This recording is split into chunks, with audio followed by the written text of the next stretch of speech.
എൻ്റെ എല്ലാ പ്രിയ സുഹൃത്തുക്കൾക്കും പുതിയ വീഡിയോയിലേക്ക് സ്വാഗതം. ഞാനിപ്പോൾ വന്നിരിക്കുന്നത് ഒന്ന് രണ്ട് സിനിമൻ്റെ ഒരു OTT റിലീസ് ചെയ്തിട്ടുള്ള ഒന്ന് രണ്ട് ചെറിയ സിനിമകളെ ഒന്ന് പരിചയപ്പെടുത്താൻ വേണ്ടിയിട്ടാണ്. അതിൽ ആദ്യത്തെ സിനിമ എന്ന് പറയുന്നത് കടകൻ എന്ന് പറഞ്ഞിട്ടുള്ള സിനിമയാണ്. ഈ സിനിമ സംവിധാനം ചെയ്തിരിക്കുന്നത് സെജിൽ മമ്പാടാണ്. എഴുതിയിരിക്കുന്നത് ബോധി, ശശികുമാർ മമ്പാട്, സെജിൽ മമ്പാട് എന്നിവർ ചേർന്നിട്ടാണ്. പിന്നെ ഇതിൽ സിനിമാറ്റോഗ്രാഫി ചെയ്തിരിക്കുന്നത് ജസിൻ ജസീൽ എന്ന് പറഞ്ഞിട്ടുള്ള ആളാണ്. മ്യൂസിക് ചെയ്തിരിക്കുന്നത് നമ്മുടെ സ്വന്തം ഗോപി സുന്ദറാണ്. പിന്നെ ഇതിൽ അഭിനയിച്ചിരിക്കുന്നത് പ്രധാനമായിട്ടും ഹക്കീം ഷാ, അർഷി അശോകൻ, സോന ഒല്ലിക്കൽ, പിന്നെ ശരത് സഭ, മണികണ്ഠൻ ആചാരി, ജാഫർ ഇടുക്കി, നിർമ്മൽ പാലാഴി, പിന്നെ ഫാഹിസ് ബിൻ റിഫായി എന്നിവരൊക്കെയാണ്. ഈ സിനിമയിലേക്ക് വന്നു കഴിഞ്ഞാൽ പിന്നെ മലപ്പുറം ജില്ലയിൽ നടക്കുന്ന മലബാറിലുള്ള ഒരു കഥയാണ് പറയുന്നത്. മലപ്പുറം ജില്ല ബേസ് ചെയ്തിട്ടുള്ള, പ്രത്യേകിച്ച് എനിക്ക് തോന്നുന്നത് അരീക്കോട് ആ ഒരു ഭാഗമാണ് അവർ ഉദ്ദേശിച്ചതെന്നാണ്. ഏതായാലും അരീക്കോട്, നിലമ്പൂർ ആ ഒരു ഭാഗമാണ് ഉദ്ദേശിച്ചത്. ഏതായാലും ആ ഒരു ഭാഗത്ത് നടക്കുന്ന ഒരു കഥയായിട്ടാണ് പിന്നെ സിനിമ മുന്നോട്ട് പോകുന്നത്. അവിടുത്തെ മണൽ മാഫിയയും മണൽ കടത്തും കാര്യങ്ങളുമായിട്ട് ബന്ധപ്പെട്ടിട്ടുള്ള ഒരു സ്റ്റോറി. ഒരു അത്യാവശ്യം നല്ലൊരു ടെംപ്ലേറ്റ് ആയിരുന്നു, അത്യാവശ്യം നല്ലൊരു കഥ പറയാൻ പറ്റിയ, ഒരു നല്ല രീതിയിൽ വികസിപ്പിക്കാൻ പറ്റിയിരുന്ന സ്റ്റോറി ആയിരുന്നു. പക്ഷെ അത് സ്ക്രിപ്റ്റിൽ വലിയ ഒരു ഫ്ലോപ്പ് ഉണ്ട് എന്നാണ് ഞാൻ മനസ്സിലാക്കുന്നത്. സ്ക്രിപ്റ്റിൽ നമ്മൾ വിചാരിച്ച പോലെ ഒരു ഗംഭീര സ്ക്രിപ്റ്റ് അല്ലാത്തത് കൊണ്ട് തന്നെയാണ് ഈ സിനിമയ്ക്ക് ഏറ്റവും വലിയ ഈ സിനിമയുടെ ഏറ്റവും വലിയ പരാജയമായിട്ട് ഞാൻ മനസ്സിലാക്കുന്ന ഒരു കാര്യം. കുറച്ചും കൂടി സ്ക്രിപ്റ്റ് വർക്ക് ചെയ്തിരുന്നെങ്കിൽ നല്ലൊരു സിനിമയായി മാറിയാണ്. ഇതിലിപ്പോൾ പറയുകയാണെങ്കിൽ ഹക്കീം ഷാൻ്റെയും അതേപോലെ മണികണ്ഠൻ്റെയും പിന്നെ അർഷി അശോകൻ്റെയും ഒക്കെ പ്രകടനങ്ങൾ മാറ്റി നിർത്തിയാൽ ഒരു വലിയൊരു സംഭവം അല്ല എന്ന് പറയേണ്ടി വരും. പിന്നെ പറഞ്ഞു പോകാൻ വിട്ടുപോയൊരു പേര് രഞ്ജിത്താണ്, നമ്മുടെ പിന്നെ രാജമാണിക്യത്തിലൊക്കെ വില്ലനായിട്ട് വന്നിട്ടുള്ള അദ്ദേഹം ഈ സിനിമയിലും വില്ലനായിട്ട് വരുന്നുണ്ട്. ഇതിൽ പോലീസുകാരും മണൽ മാഫിയക്കാരും തമ്മിലുള്ള ഒരു കോൺഫ്ലിക്റ്റും കാര്യങ്ങളൊക്കെയാണ് പ്രധാനമായിട്ടും വരുന്നത്. പിന്നെ അർഷി അശോകൻ്റെ ഒന്ന് രണ്ട് നല്ല അടിപൊളി സീനുകൾ കാണാൻ പറ്റും, ഒന്ന് രണ്ട് മാസ് സീനുകൾ ഇതിൽ കാണാൻ പറ്റി.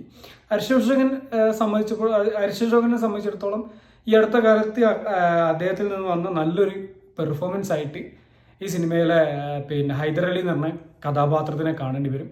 മൊത്തത്തിൽ പറഞ്ഞാൽ ഒരു ആവറേജിലും താഴെ നിൽക്കുന്ന ഒരു അനുഭവമാണ് തന്നത്. സ്ക്രിപ്റ്റിൽ കുറച്ചും കൂടെ ഒരു എൻഗേജ് ഫാക്ടറോട് ഉൾപ്പെടുത്തിയിരുന്നെങ്കിൽ ഒരു പക്ഷേ ഒരു ആവറേജ് അല്ലെങ്കിൽ എബോ ആവറേജ് അനുഭവം തരാൻ സാധ്യതയുള്ള ഒരു പ്ലോട്ടായിരുന്നു. ഇതിൽ കുറച്ചും കൂടി നല്ലോണം വികസിപ്പിച്ച് എഴുതാൻ പറ്റിയ ഒരു സ്ക്രിപ്റ്റ് ആയിരുന്നു. പിന്നെ ആക്ഷൻ സീക്വൻസുകളൊക്കെ കുഴപ്പമില്ല. ഹക്കീം ഷാ നന്നായിട്ട് ആക്ഷനും കാര്യങ്ങളൊക്കെ കൈകാര്യം ചെയ്തിട്ടുണ്ട്.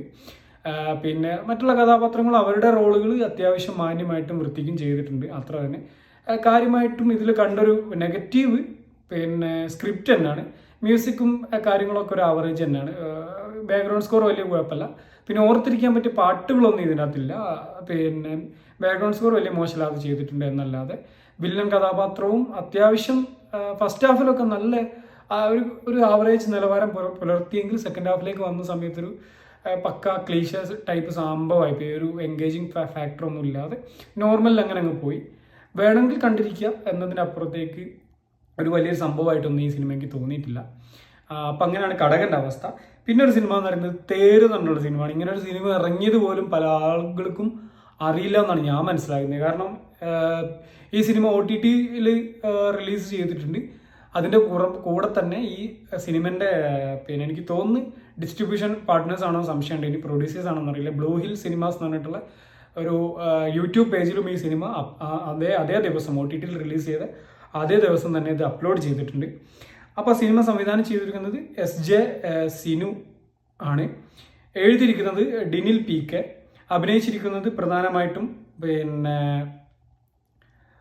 ബാബുരാജ്, നിജില K ബേബി, അമിത് ചക്കാലക്കൽ, രാഹുൽ നായർ, വീണ നായർ, അസീസ് നെടുമങ്ങാട്, അലക്സാണ്ടർ പ്രശാന്ത്, ശ്രീജിത്ത് രവി, കലാഭവൻ ഷാജോൺ, സ്മിനു സിജോ, വിജയരാഘവൻ ഇവരൊക്കെയാണ്. ഈ രണ്ട് സിനിമയെ വെച്ച് നോക്കുമ്പോൾ കുറച്ചും കൂടി ഒരു ബെറ്റർ ആയിട്ടുള്ള സിനിമ എനിക്ക് തേരാണ് ഫീൽ ചെയ്തത്. എനിക്ക് തോന്നുന്നു ഒന്നും കൂടി മികച്ച രീതിയിൽ മാർക്കറ്റ് ചെയ്തിരുന്നെങ്കിൽ ഒരല്പമെങ്കിലും ശ്രദ്ധിക്കപ്പെടാൻ സാധ്യതയുള്ളൊരു സിനിമയായിരുന്നു ഈ തേര് എന്ന് പറയുന്ന സിനിമ എന്നാണ് എനിക്ക് തോന്നിയത്. കാരണം അത്യാവശ്യം കുഴപ്പമില്ലാത്ത രീതിയിൽ മേക്ക് ചെയ്ത് വെച്ചിട്ടുള്ള, പ്രത്യേകിച്ച് ആ സിനിമയിൽ ഈ സിനിമ പ്ലേസ് ചെയ്തിരിക്കുന്ന സ്ഥലം, ആ സ്ഥലത്തിൻ്റെ ഒരു ഭംഗി, അതൊക്കെ നല്ല രീതിയിൽ ക്യാമറയിൽ എടുക്കാൻ ഈ സിനിമയ്ക്ക് സാധിച്ചിട്ടുണ്ട്.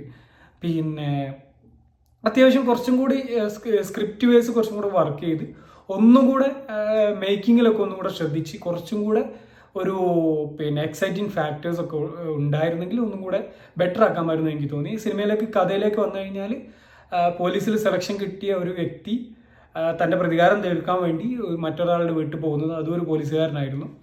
അപ്പോൾ അവിടെ വെച്ചിട്ട് ഉണ്ടാകുന്ന ചില സംഭവങ്ങളും അതിനുശേഷം ഇവർ നേരിടുന്ന പ്രശ്നങ്ങളൊക്കെയാണ് ഈ സിനിമയിൽ പ്രധാനമായിട്ടും. ഫസ്റ്റ് ഹാഫ് അത്യാവശ്യം നല്ല അടിപൊളി ഒരു അനുഭവം തന്നിട്ടുള്ള സാധനം. സെക്കൻഡ് ഹാഫിലേക്ക് വന്ന സമയത്ത് ഭയങ്കര വലിച്ചിലും ഒരു നീളവും കൂടുതലായിപ്പോയി. ഒരു വലിയ വല്ലാണ്ട് എഴിഞ്ഞു നീങ്ങുന്നത് തോന്നി. അനാവശ്യമായിട്ട് ചെറിയൊരു സംഭവത്തിന് വലിച്ചു നീട്ടി ഒരു അത്യാവശ്യം നല്ലൊരു പ്ലോട്ട് ഉണ്ടായിരുന്നതിന് മോശപ്പെട്ട രീതിയിലേക്ക് സെക്കൻഡ് ഹാഫ് മാറ്റിയെടുത്തു എന്ന് വേണമെങ്കിൽ പറയാം. എനിക്ക് തോന്നുന്നത് അത്യാവശ്യം ആക്ഷൻ സിനിമകളൊക്കെ ഇഷ്ടപ്പെടുന്ന ആളുകൾക്ക് ഒരു തവണ കണ്ടിരിക്കാൻ പറ്റും എന്നാണ് എനിക്ക് തോന്നുന്ന കാര്യം. കാരണം ഞാൻ അത്യാവശ്യം മോശമല്ലാതെ കണ്ടിരുന്നിട്ടുണ്ട്. ഈ പറഞ്ഞതുപോലെ സെക്കൻഡ് ഹാഫിലുള്ള ചില കുറച്ച് സമയമുള്ള ഇഴച്ചിൽ മാറ്റി നിർത്തിയാൽ ഒരു ആവറേജ് നിലവാരമുള്ള ഒരു സിനിമ തന്നെയാണ് തേര്. പിന്നെ പെർഫോമൻസിലേക്ക് വന്നാൽ അമിത് ചക്കാലക്കിലും കലാഭവൻ ഷാജോണും ബാബുരാജൊക്കെ കിടിലൻ പെർഫോമൻസാണ്. പ്രത്യേകിച്ച് ബാബുരാജ് നല്ല അടിച്ചുപൊളി പെർഫോമൻസാണ് പിന്നെ ഇതിൽ കാഴ്ചവെച്ചിരിക്കുന്നത്. മറ്റുള്ള താരങ്ങളൊക്കെ അവരുടെ റോളുകൾ അത്യാവശ്യം വൃത്തിയായിട്ട് ചെയ്തിട്ടുണ്ട്. എന്നെ സംബന്ധിച്ചിടത്തോളം ഒരു ആവറേജ് അനുഭവം തന്നിട്ടുള്ളൊരു സിനിമയാണ്. കുറച്ചും കൂടെ സ്ക്രിപ്റ്റിലും ഈ പറഞ്ഞതുപോലെ തന്നെ ഈ സെക്കൻഡ് ഹാഫിലുള്ള അനാവശ്യമായിട്ടുള്ള വലിച്ചു നീട്ടലൊക്കെ ഒഴിവാക്കിയിരുന്നെങ്കിൽ ഒരു കിടിലൻ സിനിമ അനുഭവം തന്നെ, ഒരു ആവറേജ് എങ്കിലും വരാൻ സാധ്യതയുള്ള സിനിമ തന്നെയായിരുന്നു ഈ തേര് നടന്നിട്ടുള്ള സിനിമ. അപ്പോൾ ഇതൊക്കെയാണ് ഈ രണ്ട് സിനിമേൻ്റെ ഒരു ചെറിയ റിവ്യൂ. ആവശ്യമുള്ള ആളുകൾ ജസ്റ്റ് ഒന്ന് കാണാം എന്നതിനപ്പുറത്തേക്ക് വലിയൊരു വോ ഫാക്ടർ ഒന്നും ഇല്ലാത്ത രണ്ട് സിനിമകൾ തന്നെയാണ്. ഇതിൽ കടകൻ ഒരു ആവറേജ് ആണെങ്കിൽ കടകൻ ഒരു ബിലോ ആവറേജ് മൂവി ആണെങ്കിൽ ഈ തേര് എന്ന് പറഞ്ഞ സിനിമ ഒരു ആവറേജ് അനുഭവം തന്നിട്ടുണ്ട്. അപ്പോൾ ഇതൊക്കെയാണ്. അടുത്ത വീഡിയോയിൽ കാണാൻ ശ്രമിക്കാം. Thank you for watching. Have A nice day.